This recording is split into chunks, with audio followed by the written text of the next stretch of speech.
My roommate has been in the shower for more than 4 hours. So I got home at around 11 p.m. Late night at the office turned into an even later night at the bar.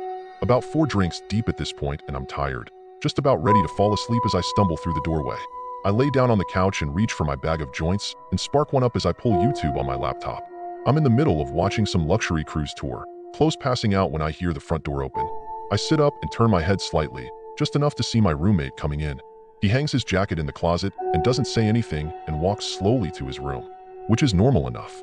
I'd been living with him for about 3 months, long enough for me to pick up on most of his tendencies. The guy really doesn't talk unless spoken to, which was far from a problem for me. He also generally kept things clean on his end, never causing much in the way of problems. I really couldn't complain. So I go back to watching YouTube, and about 5 minutes later I hear the shower in his room turning on. Once again, nothing strange. At this point, I'm watching bare-knuckle boxing highlights with my eyes half open, maybe 1 or 2 minutes away from passing out. I remembering waking up in darkness, my head hurting, my throat dry as hell. I sat up slowly, waiting for the grogginess to settle into something manageable. Once it did, I grabbed my phone, checked the time. Around 3:30 a.m. from what I remember. I was starving and so I got up, began walking towards the fridge, and then I noticed it. A soft, but ever-present noise in the background. It took me a few seconds to really recognize what it was. The shower. Suddenly the events of last night began replaying in my head. Drinking at the bar, Ubering home, laptop, couch, my roommate coming home, the shower turning on. I stood there for a while, trying to make sense of it. Maybe he went to bed and forgot to turn it off? I shook my head. There's no way that happened, I thought. Maybe he slipped and fell? Realizing the implications of this, I rushed towards his room but found his bathroom door locked. I began pounding on it. Hey man, you alright? No response. I considered kicking the door down but decided to call 911 before I did that.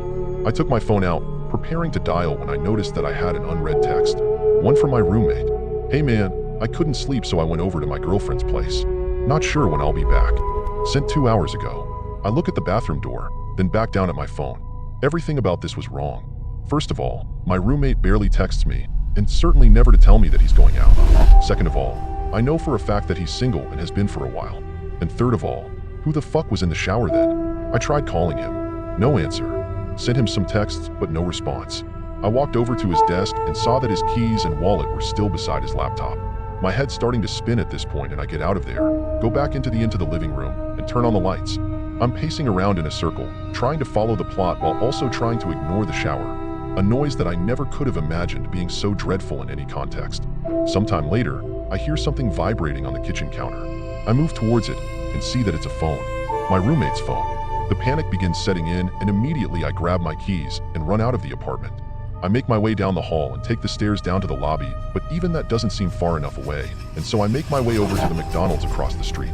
I sit there for a while, considering calling the cops, but for some reason feeling too nervous to do so.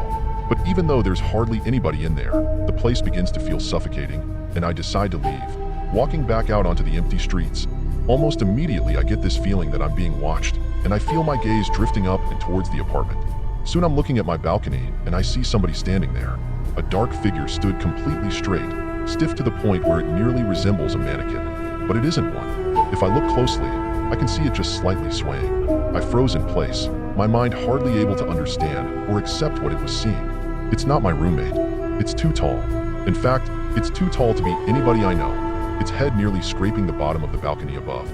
No matter how hard I tried, I couldn't make out any of its details. The darkness and distance may have been enough to explain that away. But there was something about it that drove me towards a different conclusion. That this thing simply possessed no details that could have been observed, that the only element of its composition was that of unadulterated darkness. Of course, my gut instinct was to get the hell away from it, but the voice in my head was telling me that if I were to try and run, this thing would end up following me. I went back into the McDonald's instead, locking myself in the bathroom as I finally dialed 911. I told the operator that somebody had broken into my place, but that I had gotten out of there without them noticing, but that they were still in there. It was the story that most accurately represented the situation without making me come across as bats hit. The operator told me that they'd be sending somebody over for me to hang tight. I left the bathroom, waiting at the table closest to the exit until I could see the red and blue lights cutting through the darkness. I went outside to meet the cops, looking up at the balcony to find it empty, though the door to the living room had been left open. They pelted me with a bunch of questions that I found difficult to answer. Is the intruder armed? Do I have an idea who it might be? What are their intentions? I told them I didn't know, that I couldn't figure it out, but they just kept on asking. Soon I was practically yelling at them to go up there and check it out for themselves, and I suppose the terror in my voice was enough for them to begin taking this seriously. They told me to wait by the entrance, and I watched on as they entered the building. I was out there for a long time, growing increasingly anxious at the thought of what they were going to tell me when they came down. A few minutes later, the silence was broken by a single, muffled gunshot. My heart dropped into my stomach, and I continued to wait there, unsure of what to do otherwise.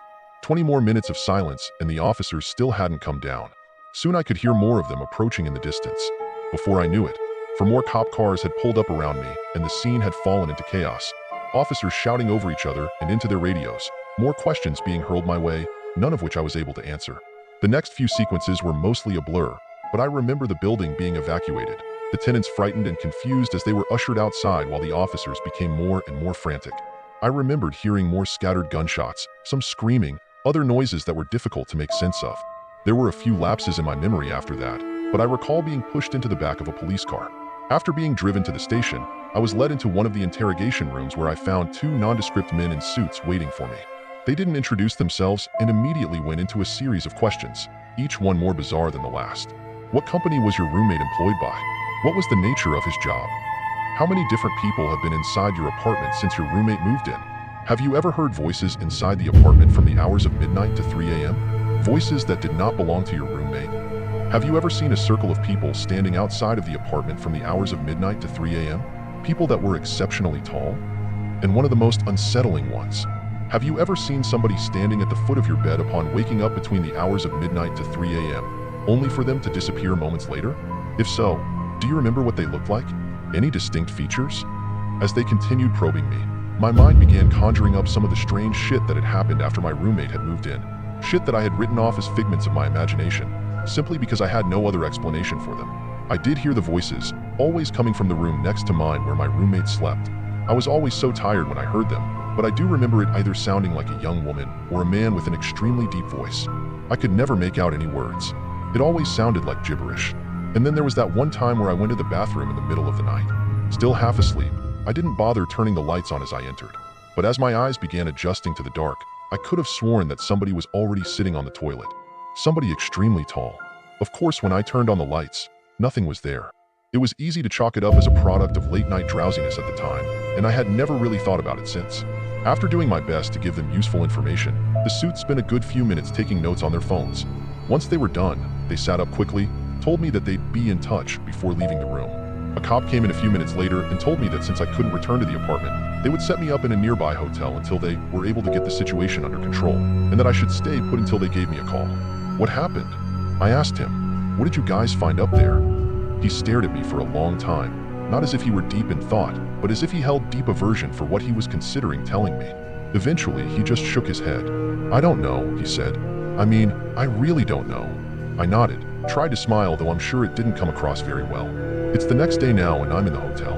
Of course I couldn't sleep, couldn't really eat. The officer hasn't called me yet.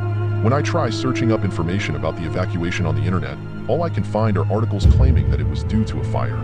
A fucking fire. Dane. I fell asleep and I just woke up. It's 1 a.m. now, and I can hear the shower.